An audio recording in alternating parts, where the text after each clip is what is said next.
Good afternoon, everyone. Good afternoon.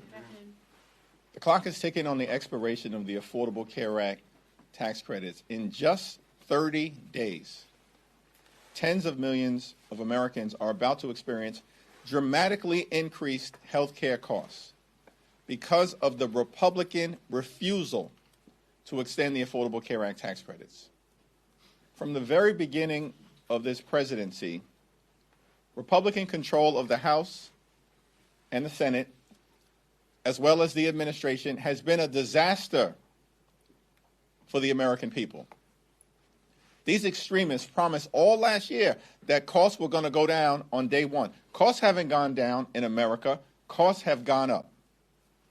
The Trump tariffs are increasing expenses on everyday Americans by thousands of dollars per year. Housing costs are out of control. Grocery costs are out of control. Child care costs are out of control. Electricity bills are through the roof. And now Republicans refuse to do a thing to prevent health care costs from dramatically increasing in a way that will deprive tens of millions of Americans of the ability to go see a doctor when they need one. Republicans have done nothing over the last several months to address the health care crisis that they have created. And they continue to refuse to take yes for an answer. Democrats have an active discharge petition, and all we need are a handful of House Republicans to join us. And we can trigger an up or down vote on a 3-year extension of the Affordable Care Act tax credits to save the health care of the American people. In every single state in this country,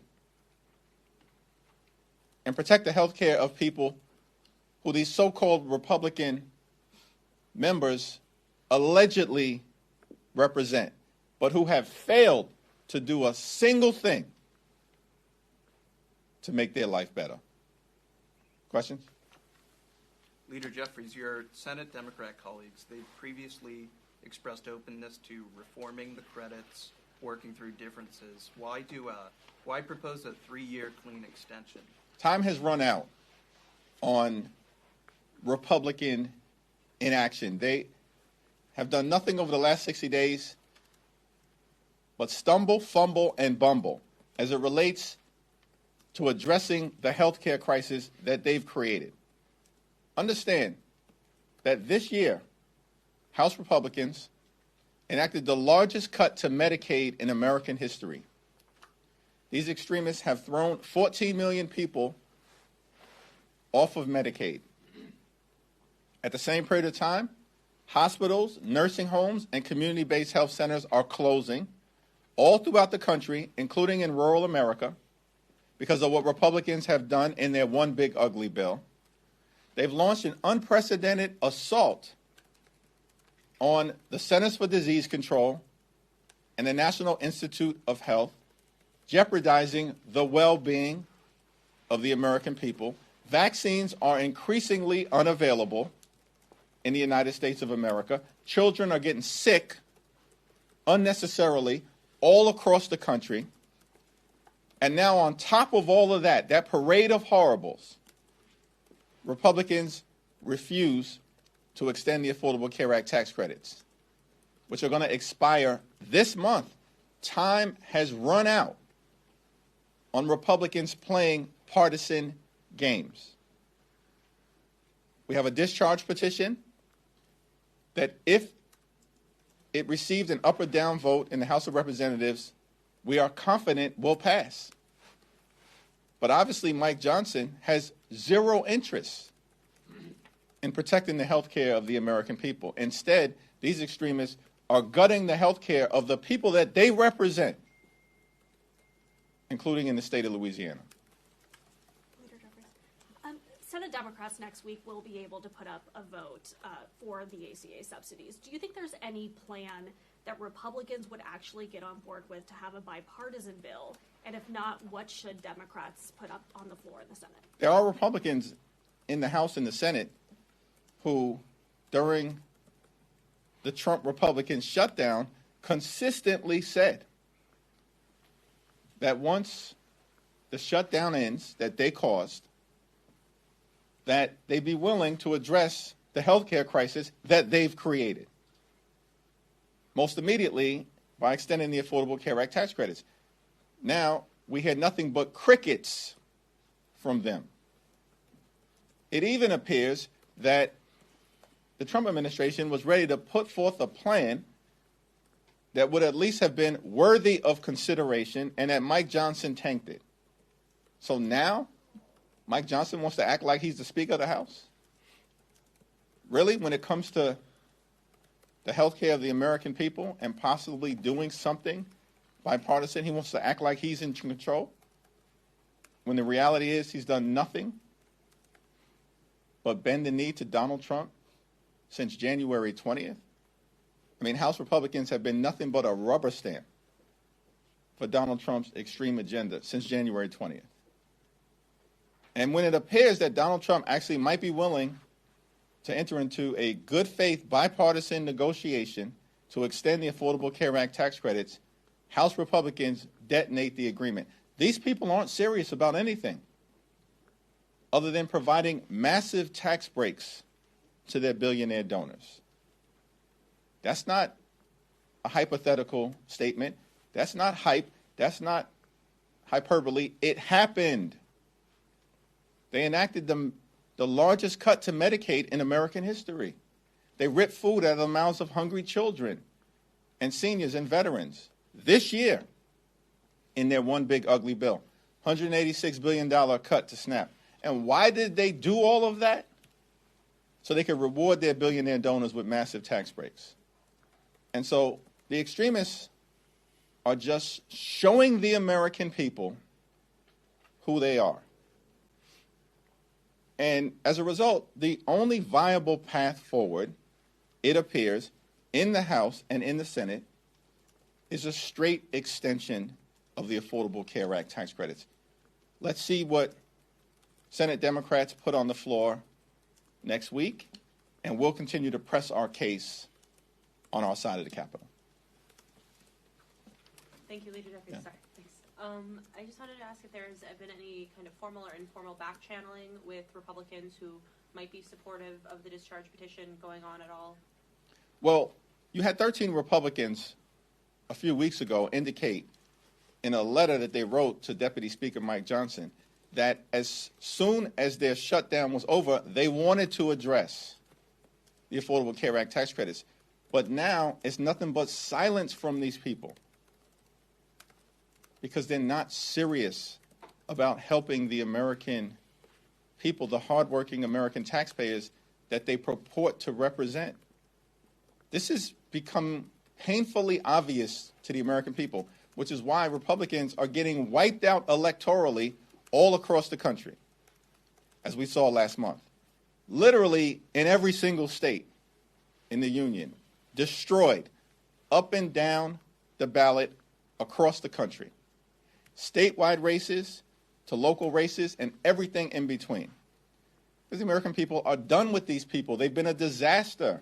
They lied about fighting the low or the high cost of living. Instead, they've just jammed their extreme right-wing policies down the throats of the American people who are being hurt as a result.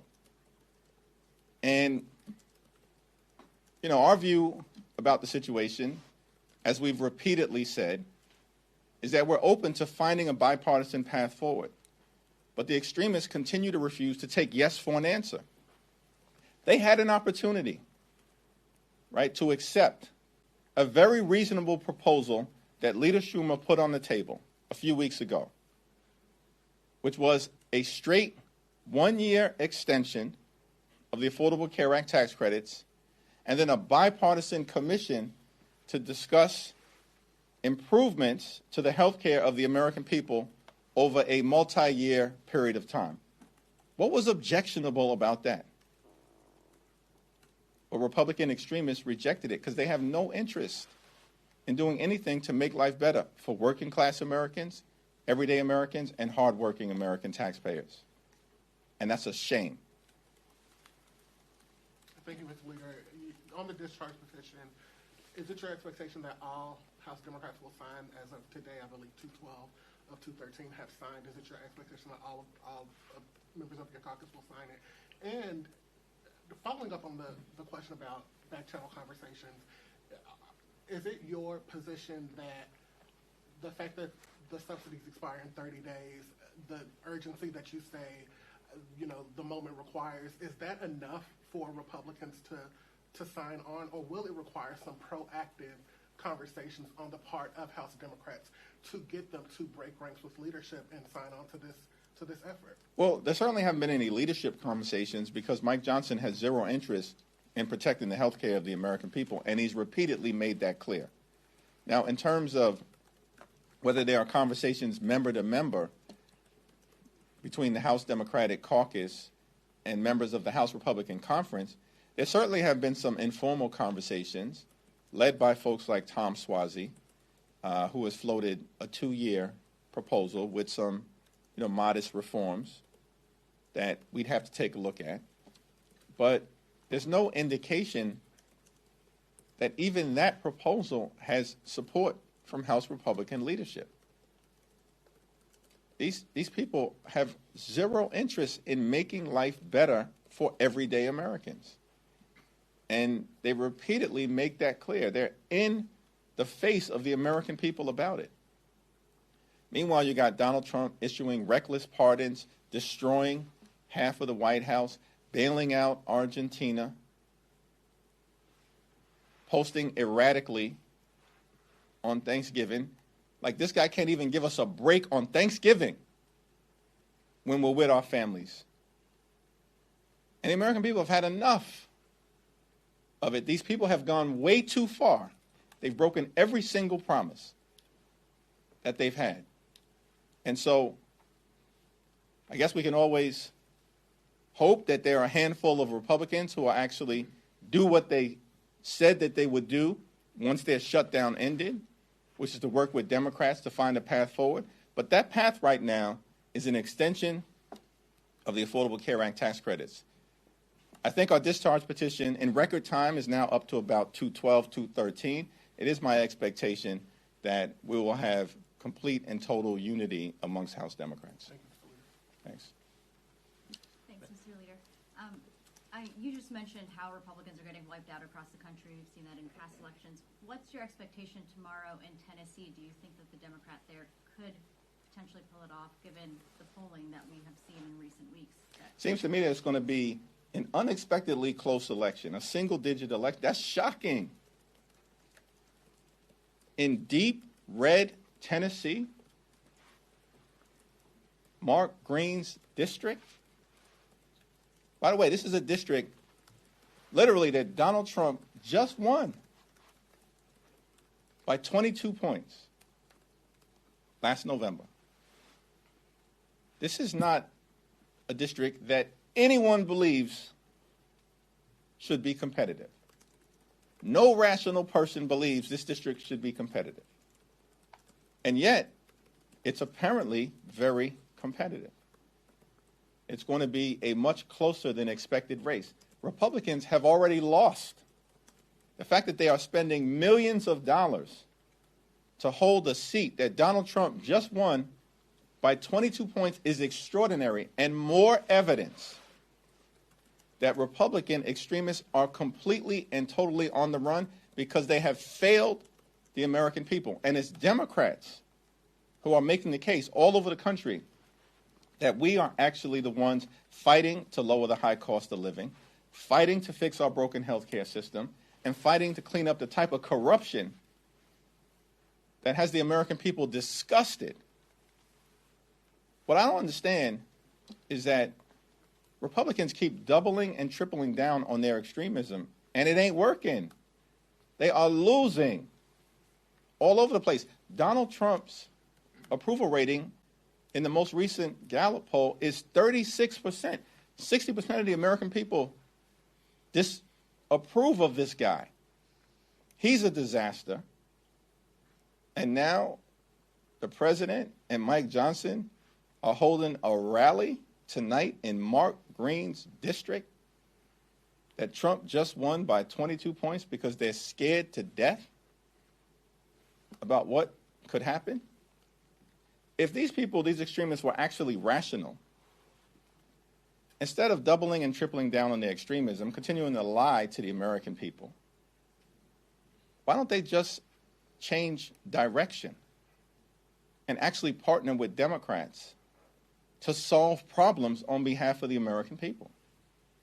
When the Congress convened at the start of the year, we made very clear we'll work with anyone, anytime, any place, new administration, other side of the aisle, to make life better for the American people. But Republicans have refused. They've gone down this my way or the highway approach. And we're not down with that, because we're not going to go along to get along when their policies are hurting the American people. Leader, wanted to talk to you a little bit about Trump's immigration plan to ban third world citizens. I mean, America, a lot of them are trying to come here to be able to make a better life, and have your thoughts on that, sir.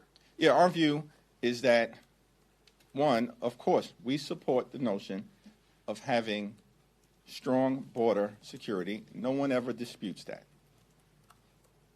We have a broken immigration system. We need to fix it, but it should be fixed in a comprehensive and bipartisan way. But at the same period of time, we are going to stand up for law-abiding immigrant families and communities who have been under assault by Donald Trump and the so-called Secretary of Homeland Security. They're a disgrace. We're going to stand up for dreamers. We're going to stand up for farm workers and for farmers who have been crushed by Donald Trump's extreme policies. And in this country, it shouldn't be that complicated, that we are both a nation anchored in the rule of law and a nation of immigrants, a gorgeous mosaic of people from all across the world. It's why we're the envy of the world, because that is one of the ingredients in American exceptionalism. And the American people actually don't want us to lose it, which is why even Donald Trump's immigration policies right now are deeply unpopular and underwater. Mr. The White House is denying that Secretary Hegseth had anything to do with the double tap strikes on alleged Venezuelan drug boats in the Caribbean. A, do you believe that? And B, if he or any other administration officials are found to have been culpable for any war crimes, do you think that Democrats will take any sort of punitive legislative action against them? The White House is lying, but that's no surprise, because they lie for a living, and the American people know it. It's my understanding that Pete Hegseth, the so-called Secretary of Defense, was absolutely involved. I think he may have even recently acknowledged that, because the facts are incapable of being disputed. And so the question in front of us, and I believe there will be bipartisan investigations in both the House and in the Senate, in order to determine whether war crimes were committed and either U.S. law or international law or both were violated. It's already been crystal clear that Pete Hegseth is the most unqualified Secretary of Defense in American history. I called for him to be terminated months ago, when the Signalgate scandal first broke out. Everybody on Capitol Hill knows he should have never been confirmed. It's a shame. It's because these Senate Republicans, just like House Republicans, are nothing more than puppets for Donald Trump's extreme policies. That's why they put Pete Hegseth into that position when they knew he was woefully unqualified. And now we have real evidence that extrajudicial killings are taking place. That's the stain on America's leadership in the free world, which is why our international standing is plummeting. And of course, the standing of the Republican Party is a complete and total disaster here in the United States of America. Thank you, Leader Jeffries. Following up on immigration, one of the more controversial policies President Trump announced in recent days is his intent to potentially strip citizenship away from anybody he feels isn't a benefit to the United States. I'm just curious, what's your reaction to that? That was an unhinged statement by Donald Trump. He knows he doesn't have the capacity to strip citizenship away. He's behaving like a wannabe king, and the American people are rejecting that. Thanks. I think it was your last press conference you made mention of the need to clean up the ethics of Washington. Do you support the Chip Roy bipartisan bill, and do you have any evidence that a bill like that could actually make it this time after years of failure? Yeah, it's not clear to me that the legislation introduced by Chip Roy is actually going to make it out of the Republican-run committee, yet alone on the House floor, because Mike Johnson and Steve Scalise and Republicans oppose the legislation. These people have zero interest in cleaning up the corruption that is benefiting members of their party in real time. We know that's the case because Donald Trump and his administration is the most corrupt administration in American history. It's not even close. Richard Nixon is way down in the distance. It's wild, the corruption that we're seeing in real time. And we don't hear a peep from Mike Johnson, Steve Scalise, or any of them about the corruption that's taking place in the administration, in the Supreme Court, or in the Congress. House Democrats have made clear we overwhelmingly support a ban on congressional stock trading. And as soon as we can bring a bipartisan bill to the floor, and that may have to wait until we take the gavels back after November of 2026, we plan to do it. Thanks. Kevin?